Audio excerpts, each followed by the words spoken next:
নমস্কার বন্ধুরা, আলু আর বেগুন দিয়ে পার্শে মাছের ঝোল রেসিপি আপনাদের সাথে শেয়ার করছি। পার্শে মাছ খুব নরম মাছ, কড়া জালে কড়া করে ভেজে আমি তুলে নিয়েছি।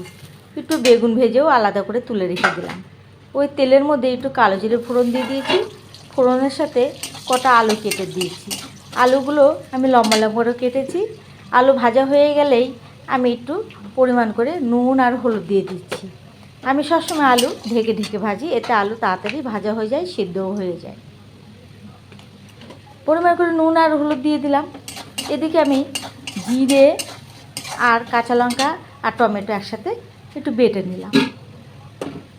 বাটা হয়ে গেছে, এবারে ঢেলে দিচ্ছি। ঢেলে মশলাটা কষিয়ে নিচ্ছি আলুর সাথে। একটু কালার করার জন্য একটু কাশ্মীরি লঙ্কার গুঁড়ো দিলাম, এতে দেখতে সুন্দর হবে। না দিলেও চলবে, আমি দিলাম। এবারে পরিমাণ করে আমি জল দিয়ে ভালো করে ঝোলটা ফুটিয়ে নেব।